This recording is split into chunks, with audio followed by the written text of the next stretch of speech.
عمل صالح نیک اعمال کی زندگی گزارو۔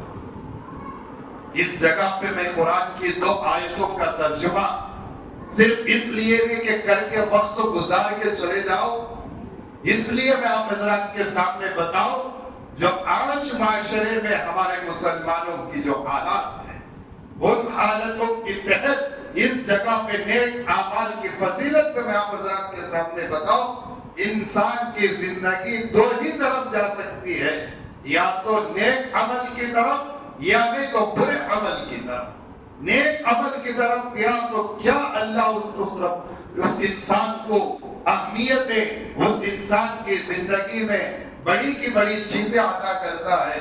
اللہ کی نافرمانی کرے تو کیا کیا نقصانات ہونے والے ہیں۔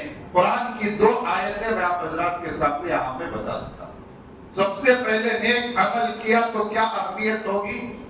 14ویں پارے کے اندر اللہ نے فرمایا من عمل صالحا من ذکر او انثى وهو مؤمن، جو بھی مرد اور عورت نیک عمل کرے اس شرط کے ساتھ کہ ایمان ہونا ضروری ہے، بغیر ایمان کے جو نیک عمل کریں گے اس آدمی کو یہ فضیلت نہیں ملے گی۔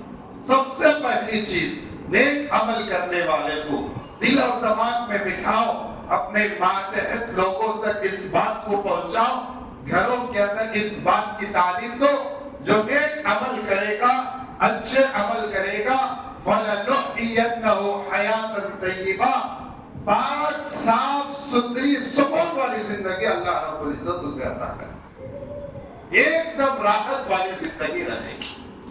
فجر کی نماز پڑھے گا تو ظہر تک اسے سکون ملے گا، ظہر کی نماز ادا کرے گا تو عصر تک اللہ اسے سکون دے گا، عصر کی نماز ادا کرے گا تو مغرب تک اسے سکون رہے گا، مغرب ادا کرے گا تو عشاء تک اسے سکون رہے گا، عشاء ادا کرے گا سونا عبادت بنائے گا اور سکون والی نیند اللہ رب العزت عطا کرے۔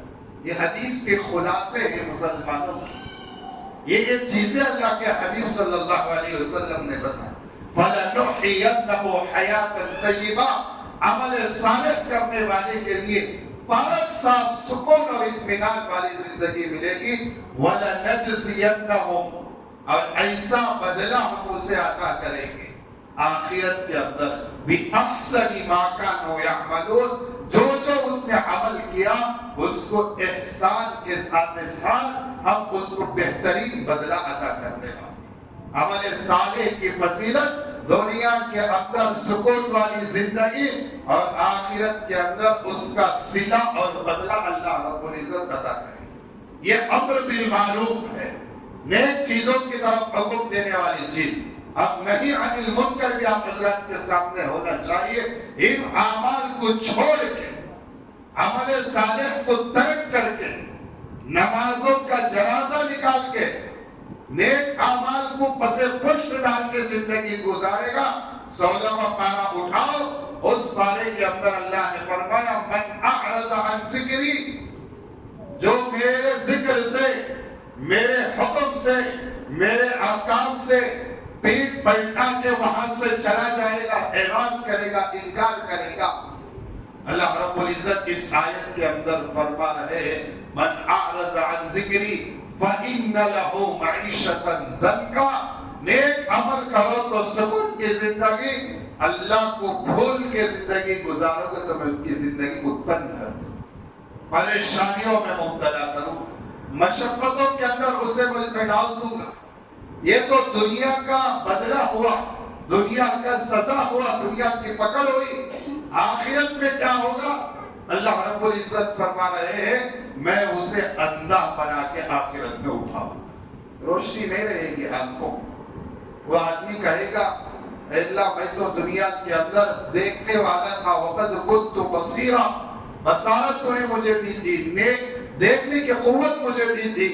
اللہ رب العزت اس آدمی کے بدلے میں وہ جو جواب اللہ کی جانب سے ملے گا قال كذلك، ایسا ہی کروں گا۔ کیوں؟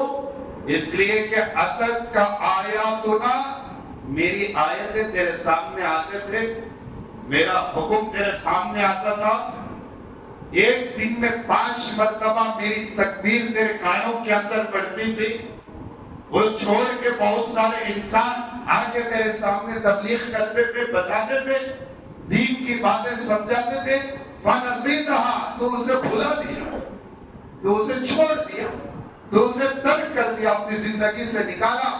وَكَذَلِكَ الْيَوْمَ تُنْسَى، جیسا تو میرے حکموں کو بھلا دیا، آج میں تیرے آنکھوں میں دیکھنے کی چیز کو بھلا دیا۔